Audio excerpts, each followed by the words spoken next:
దర్శనం.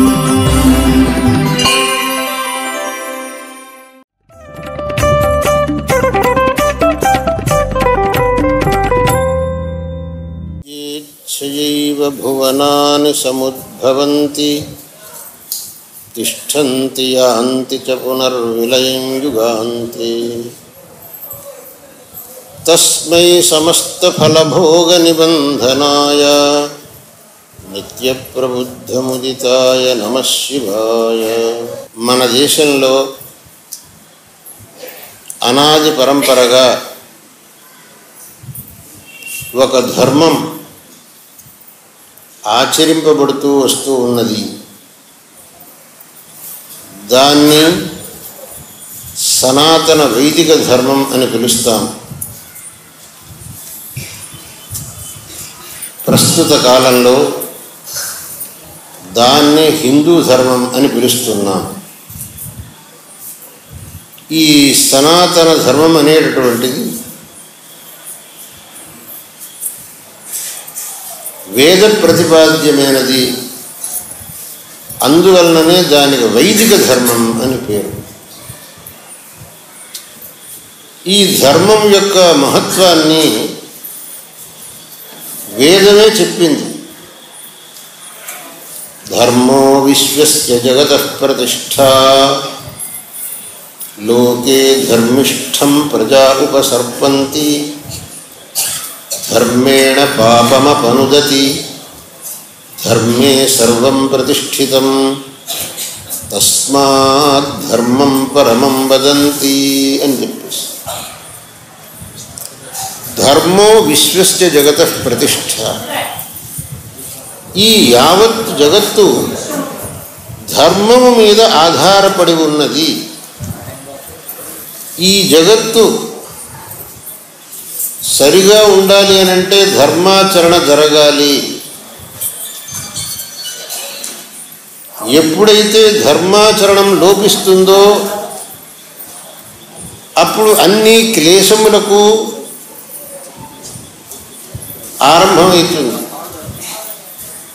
ఎక్కడైతే ధర్మాచరణ సరిగ్గా జరుగుతుందో అక్కడ సుభిక్షంగా ఉంటుంది. అందువల్ల ధర్మో విశ్వస్య జగతః ప్రతిష్ఠ అన్నారు. ధర్మేణ పాపమపనుదతి. ధర్మాన్ని ఆచరించినందువల్ల మన యొక్క పాపములు పరిహారం అవుతాయి. ఎక్కువ మాటలు అనవసరం. ధర్మే సర్వం ప్రతిష్ఠితం. ధర్మమునందు అంతయు ఇమిడి ఉన్నది. తస్మాత్ ధర్మం పరమం వదంతి. అందువల్ల ధర్మమునే అత్యంత శ్రేష్టమైనదిగా వక్కాణించినారు అని వేదమాత బోధిస్తున్నది. ఈ ధర్మం యొక్క మహత్వం ఎంతవరకు ఉన్నది అనంటే ఈ ధర్మాన్ని ప్రతి ఒక్క యుగంలో సంరక్షించడానికి స్వయం భగవంతుడే అవతరించాల్సి వస్తుంది. వేరు ఎవ్వరి వల్ల ఆ ధర్మరక్షణ అనేది సాధ్యపడదు. కాబట్టి స్వయం భగవంతుడే వచ్చి ధర్మాన్ని అవతరించాలి అనంటే ఆ ధర్మం యొక్క మహత్వం ఎంతది అయి ఉండాలి అనేది మనం ఊహించుకోవచ్చు. ఆ ధర్మాన్ని భగవంతుడు రక్షించి మనల్ని ఆ ధర్మానుయాయులుగా చేశాడు. మన పూర్వజులు ఈ ధర్మాన్ని అనుష్ఠించి మనలకు ప్రసాదించారు. దీన్ని అదేవిధంగా అనుష్ఠించడం మన కర్తవ్యం. ఈ ధర్మాచరణలో లోపం అనేది రాకూడదు. భగవంతుడు భగవద్గీతలో ఒక మాట చెప్పాడు. శ్రేయాన్ స్వధర్మో విగుణః పరధర్మాత్ స్వనుష్ఠిత. స్వధర్మే నిధనం శ్రేయః పరధర్మో భయావహ. ప్రతి ఒక్కడికి తన యొక్క స్వధర్మాన్ని ఆచరించడం అనేది సకల శ్రేయస్సులకు కారణమవుతుంది. ఏదైతే తన ధర్మం కాదో దాన్ని సర్వాత్మన పరివర్జించాలి, దాన్ని సర్వాత్మన గ్రహించకూడదు. తన యొక్క ధర్మాన్ని ఏ కొద్దిపాటిగా ఆచరించినా శ్రేయస్సు పొందవచ్చు, పరధర్మాన్ని ఎంత గొప్పగా ఆచరించినా దానివల్ల శ్రేయస్సు అనేది రాదు.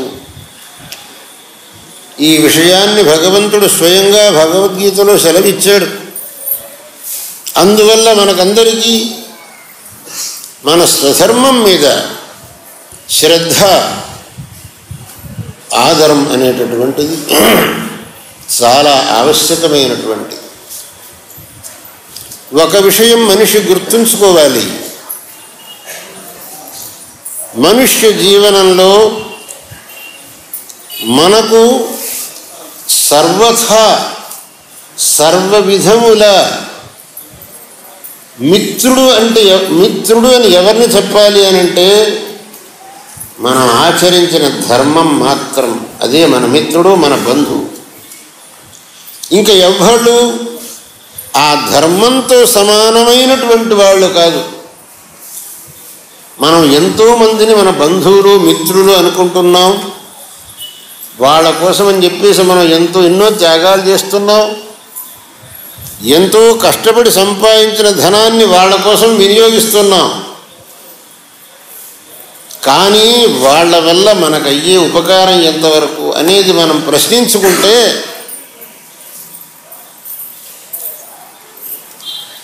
ఆదిశంకర భగవత్పాదుల వారు ఈ విషయంలో చాలా చక్కగా చెప్పారు. యావద్విత్తోపార్జన శక్తః తావన్నిజ పరివారో రక్తః పశ్చాజ్జీవతి జర్జర దేహే వార్తాం పృచ్ఛతి కోపి న గేహే. ఎంతవరకైతే మనకు డబ్బు సంపాదించే శక్తి ఉంటుందో అంతవరకు వీళ్ళంతా మన చుట్టూ తిరుగుతారు. ఈ మన మిత్రులు, బంధువులు అనే వాళ్ళందరూ మనం డబ్బు సంపాదిస్తుండే వరకు మన చుట్టూ తిరుగుతారు. ఎప్పుడైతే మనలో సంపాదన ఆగిపోయిందో ఇప్పుడు ఎవ్వళ్ళు మనం చూడరు, మాట ఆడించరు. మిగతా వాళ్ళ విషయం అట్టా ఉంచండి, తన కన్న కొడుకులు కూడా ఇంకా ఈ ముసలాయన ఎన్నాళ్ళు ఉంటాడో అని అనుకుంటుంటారు. అది లోకంలో ఉన్న స్థితిని భగవత్పాదులు వారు చెప్పారు. ఆయన ఏం కొత్తగా కథ కట్టింది కాదు, లోకంలో అలా స్థితి ఉన్నది. అటువంటప్పుడు వీళ్ళందరూ మనకు ఏమి హితం చేయగలుగుతారు? మరి నిజంగా మనకు హితం చేసేది ఎవరు అని అంటే మనం చేసుకున్న ధర్మం. మనం చేసుకున్న ధర్మం మనకు హితం చేస్తుంది. శాస్త్రంలో ఒక మాట చెప్పారు, మృతం శరీరముత్సృజ్య కాష్ఠలోష్ట సమంక్షితౌ విముఖా బాంధవా యాంతి ధర్మస్థమనుగచ్చతి. ఈ గొంతులో నుంచి ప్రాణం పోయింది అని అంటే మనతో పాటు వచ్చేవాళ్ళు ఎవరన్నా ఉన్నారా? ఈ బంధుమిత్రులు, ఈ ఆప్తేష్టులు, వీళ్ళంతా ఎవరన్నా మనతో పాటు వస్తారా? ఎవ్వడు. మృతం శరీరం ఉత్సృజ్య విముఖ బాంధవాయ. ఆ శరీరాన్ని, మృత శరీరాన్ని భూమిదేవికో అగ్నినారాయణునికో అర్పించి వెనక్కు తిరిగి చూడకుండా వెళ్ళిపోతారు. మరి వాడితో పాటు వచ్చేది ఎవరు అని అంటే ధర్మస్థమనుగచ్చతి. నువ్వు చేసుకున్న ధర్మం ఒక్కటే నీతో పాటు వస్తుంది సుమా.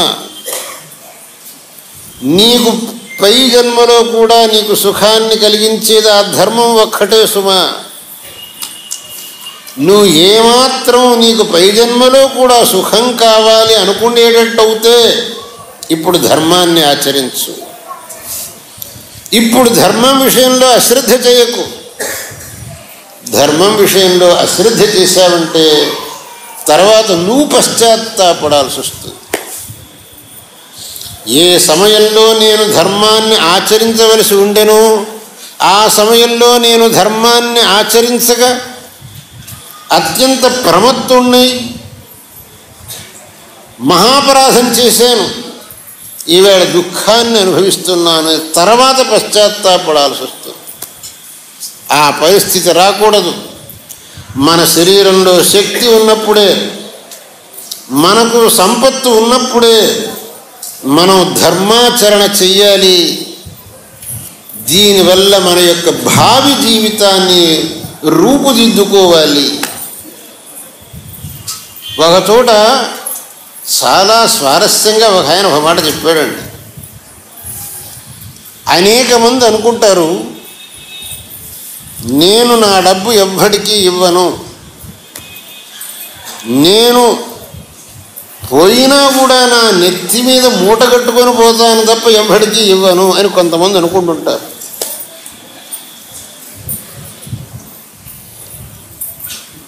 మృతో వ్యర్థం న మోక్ష్యామి బద్ధ్వా నేష్యామి మూర్ధని. నేను పోయినా కూడా ఈ డబ్బు ఎవ్వడికి ఇవ్వను, నెత్తిని మూట కట్టుకొని పోతానని కొంతమంది అనుకుంటారు. కానీ వాస్తవంగా పోయిన తర్వాత మీరేం నెత్తిని మూట కట్టుకోపోలేరు. పోయిన తర్వాత మీకు అకౌంట్లో ఎంత ఉందో మీకేం తెలుస్తుంది. కానీ మీరు నెత్తిని మూట కట్టుకుని పోవడానికి ఒక మార్గం ఉన్నదండి అన్నారు. ఏమిటా మార్గం అని అంటే, ఇది చేత్ సుదృఢా బుద్ధి పాత్రే దేయమశంకితం. మీరు సత్పాత్ర దానం చేశారు అని అంటే అది మీతో పాటు వస్తుందండి బాబు. మీరు సత్పాత్ర దానం చేశారనంటే అది అక్షయమై మీతో పాటు వస్తుంది. అది ఎలా వస్తుంది అని మీరు అడుగుతారేమో. మీరు ఎక్కడో ఢిల్లీకి వెళ్ళే, కలకత్తా వెళ్ళో, అక్కడ ఏటీఎంలో డబ్బు తీసుకోవటంలే. డబ్బు ఇక్కడ కదా మీరు బ్యాంకులో వేసింది. ఇక్కడ మీరు బ్యాంకులో వేసి ఎక్కడో ఢిల్లీలో ఏటీఎంలో డబ్బు తీసుకోవటం లేదు. ఇక్కడే అటువంటి వ్యవస్థ ఉన్నప్పుడు భగవంతుడి వ్యవస్థలో అది లేదనుకుంటున్నారా? సామాన్య మానవులం, మనకి అటువంటి వ్యవస్థ చేయడానికి శక్తి ఉంటే భగవంతుడు ఆ వ్యవస్థ చేయలేడా?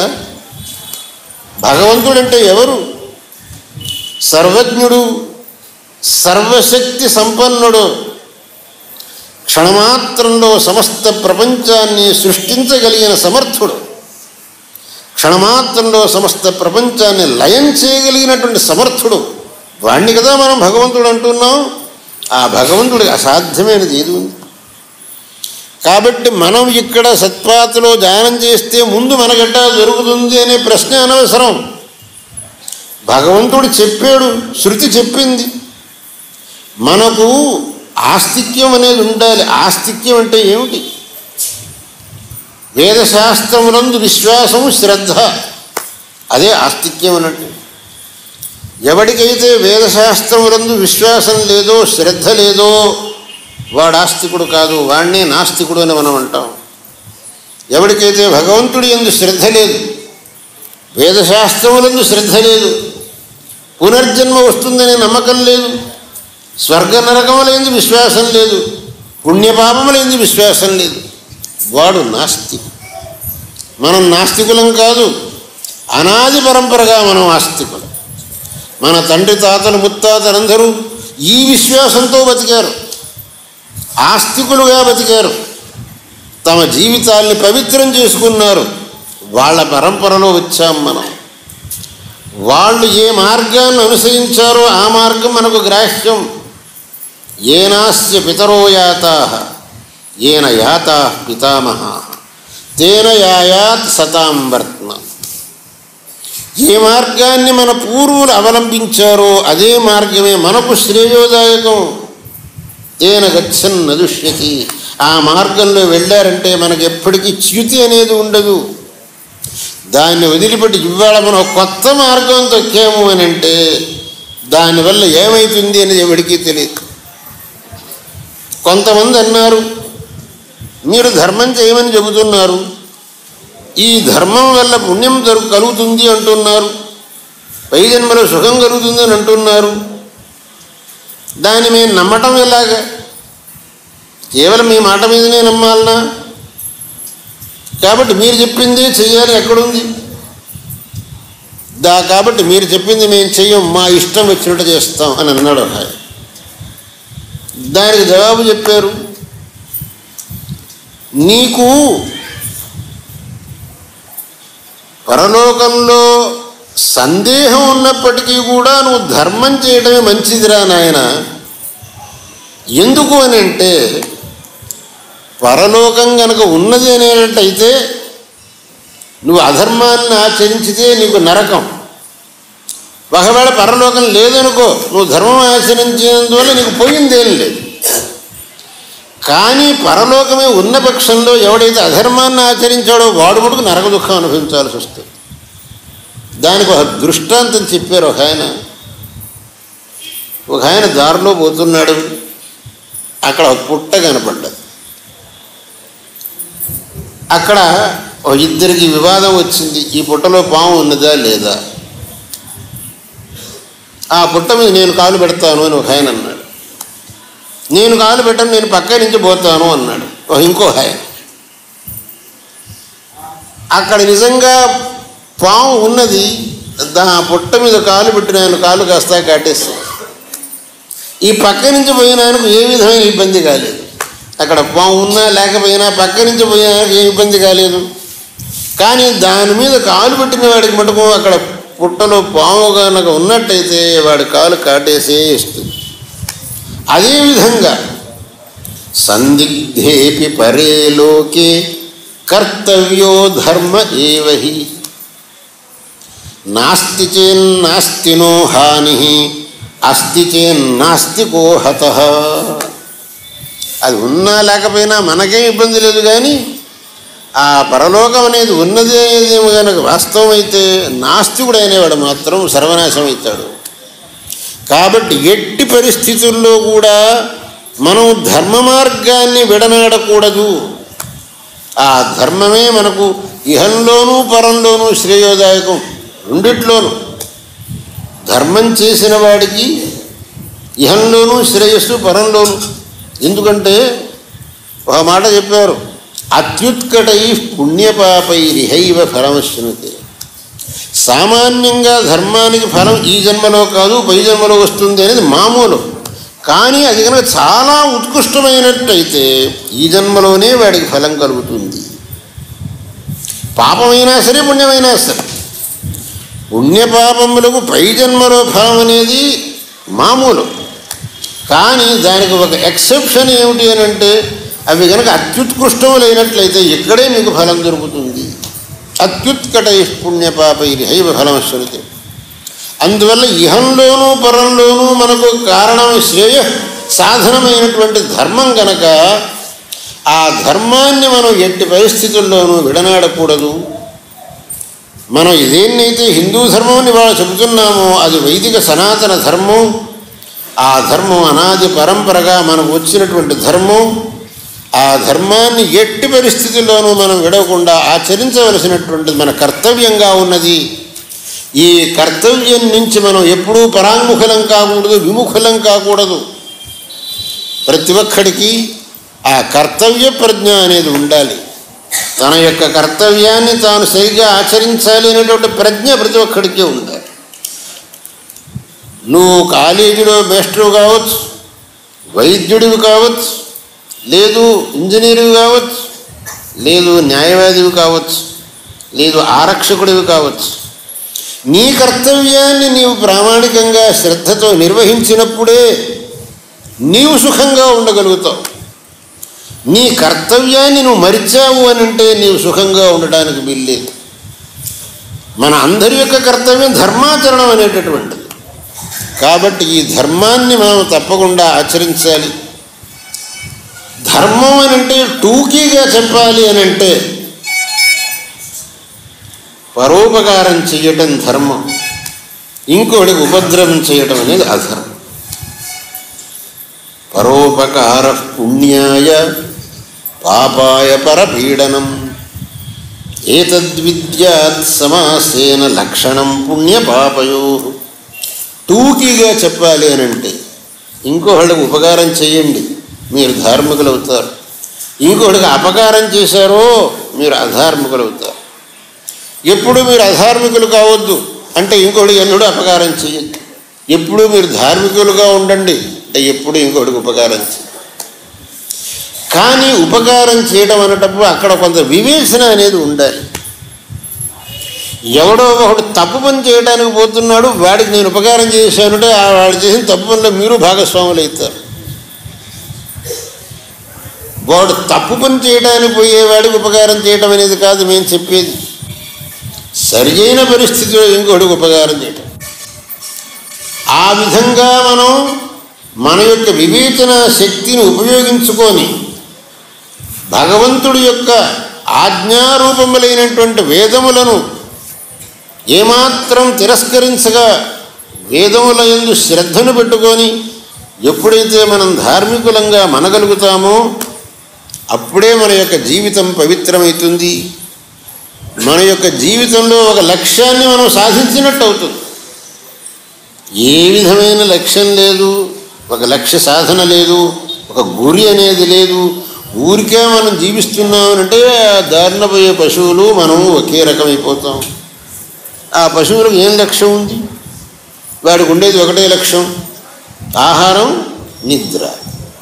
మనం అంతటి మన యొక్క జీవితం కూడా అంతటికే పరిమితం అయిపోతే వాటికి మనకు తేడా ఏముంటుంది? మనిషి యొక్క జీవితం మటుకు చాలా ఉత్కృష్టమైనది. లోకంలో ఉండే 84 లక్షల జీవరాశుల్లో మనుష్యుడు అతి ఉత్కృష్టుడుగా చెప్పబడినటువంటి వాడు. మరి ఆ మనుషుడికి ఆ ఉత్కర్ష ఎలా వచ్చింది? కేవలం ఆహార నిద్రాదుల్లో వచ్చిందా? కాదు, ధర్మాచరణం వల్ల మనుషుడికి ఆ ఉత్కర్ష వచ్చింది. మిగతా ఏ జన్మ వచ్చినా మనం ధర్మాన్ని ఆచరించలేము. ఈ మనుష్య శరీరంలో మటుకు మనం ధర్మాన్ని ఆచరించగలుగుతాం. అందువలనే ఈ శరీరానికి వచ్చింది ఈ ఉత్కర్ష. మరి ఆ ఉత్కర్షకు కారణమైన ధర్మాచరణాన్ని మనం చేయకపోతే ఆ పశువులకు మనకు తేడా లేకపోతే, అందువల్ల మన యొక్క ఈ ఉత్తమమైన మనుష్య శరీరాన్ని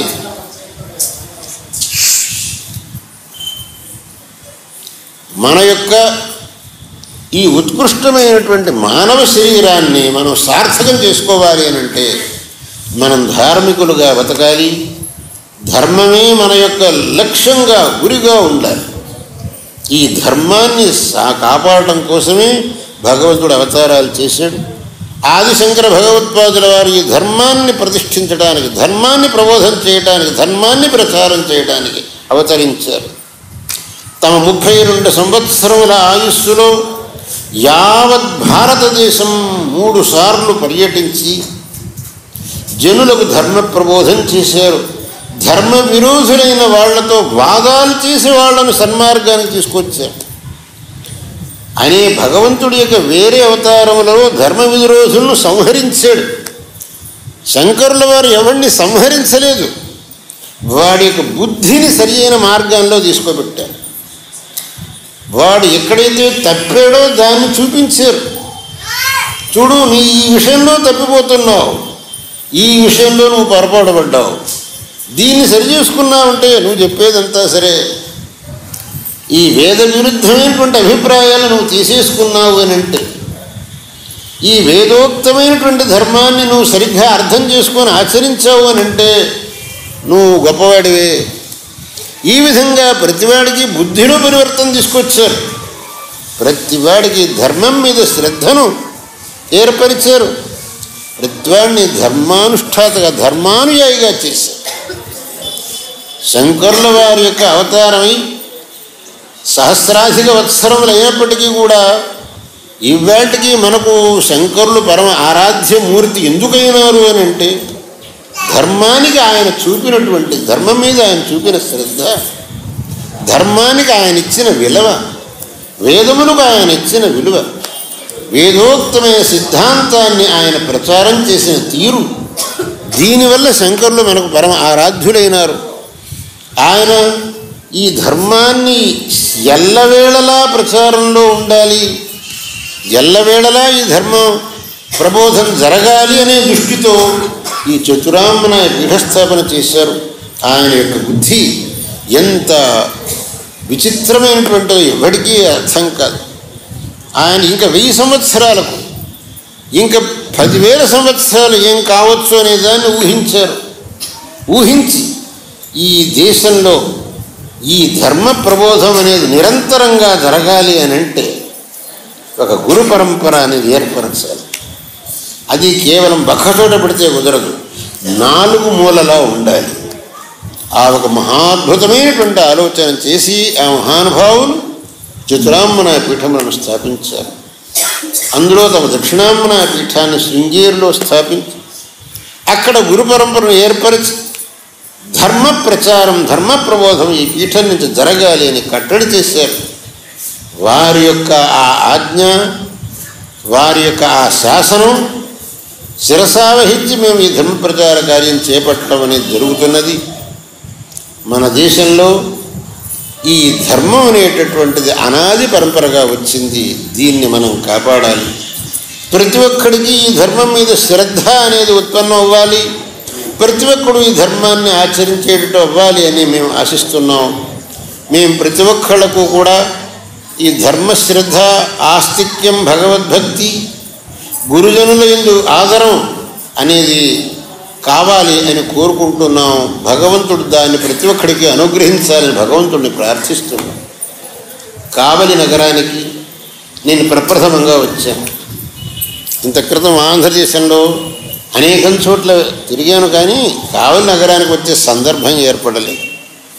ఈసారి నెల్లూరు నుంచి ఒంగోలు వెళుతూ కావలిలో ఒకరోజు ఉండి ఇక్కడ ఉండే జనాన్ని చూసి ఆశీర్వాదం చేసి వెళదామనే అభిప్రాయంతో వచ్చాను. మీరందరూ అపురూపంగా మన జగద్గురువుల వారు మన ఊరు వస్తున్నారు. వారిని సాంప్రదాయకంగా స్వాగతించి వారి యొక్క ఆశీస్సులు పడాలనే దృష్టితో మీరు ఇంత భవ్యమైన ఏర్పాటు చేశారు. మీ ఏర్పాటుకు నేను చాలా ఆనందిస్తున్నాను. మీకు పరిపూర్ణంగా ఆశీర్వదిస్తున్నాను. ఇప్పటి కాలంలో ఆ ఊరు ఎమ్మెల్యే గారు వచ్చారు అని అంటే ఆ ఊరు మొత్తం వచ్చినట్టే లెక్క. ఎమ్మెల్యే గారు వచ్చారు వాళ్ళకి ఈ కార్యక్రమానికి రావడం, ఆయన ఇక్కడ మా యొక్క ఆశీస్సులను పొందటం, ఇది అత్యంత శుభోదరకమైన విషయం. ఆయన వల్ల ఈ ఊరు ఇతోధికమైన సేవలు జరుగుగాక అని మేము ఆశిస్తున్నాం. అదేవిధంగా మీరందరూ కూడా భగవద్భక్తిని, ఆస్తిక్యాన్ని పెంపొందించుకొని మన సనాతన ధర్మం యొక్క విలువలను అర్థం చేసుకొని సదా ఈ ధర్మ అనుష్ఠాతలై, ఈ ధర్మానుయాయులై ఈ ధర్మమును సదా కాపాడుదురుగాక అని నేను ఆశిస్తున్నాను. ఈ సందర్భంలో ఇంకొక విషయం చెప్పదలుచుకున్నాను. నా దగ్గర కొంతమంది అడిగారు, స్వామి ఇప్పటి కాలంలో మన యొక్క ధర్మం యొక్క పోకడ చూస్తుంటే ఈ ధర్మం, ఈ హిందూ ధర్మం ఇంక ఎన్నాళ్ళు ఉంటుంది అని మీరు అనుకుంటున్నారు? పత్రకర్త నన్ను అడిగారు ఆ ప్రశ్న. నాయన, నేను నీకు స్పష్టంగా చెబుతున్నా, నువ్వు దీనంటుగా రాసుకో, ఈ సృష్టి ఉన్నన్నాళ్ళు ఈ ధర్మం ఉంటుంది. ఎప్పటి వరకు అయితే మానవ సృష్టి అనేది ఉంటుందో అప్పటి వరకు ఈ ధర్మం ఉంటుంది, దానికి తిరుగులేదు. నువ్వు రాసుకో. ఎందుకంటే ఈ ధర్మం ఎన్నో సమస్యలను ఎదుర్కొని ఎంతోమంది ఈ ధర్మాన్ని నాశనం చేయడానికి అనేక విధాలుగా ప్రయత్నించి విఫలమైనారు. ఈ ధర్మం అటువంటి ప్రాతిపదిక మీద నిలబడ్డ ధర్మం ఇది. దీన్ని ఎవ్వడు ఏమీ చేయలేడు. ఇది పర్వతవత అప్రకంప్యమైనటువంటిది. ఇది సర్వదా నిలవగలిగినటువంటి ధర్మం. కాబట్టి ఈ ధర్మాన్ని రక్షించవలసిన బాధ్యత మన అందరి మీద ఉన్నది. మన యొక్క బాధ్యతలను మనం సక్రమంగా నెరవేర్చాలి.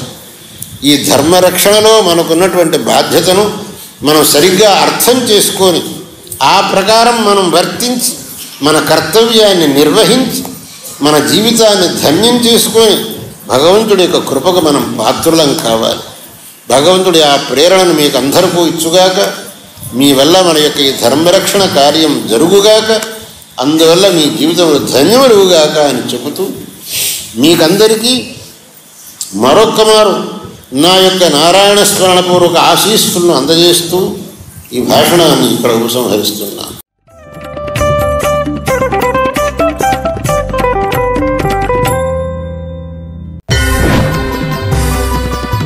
दर्शनम्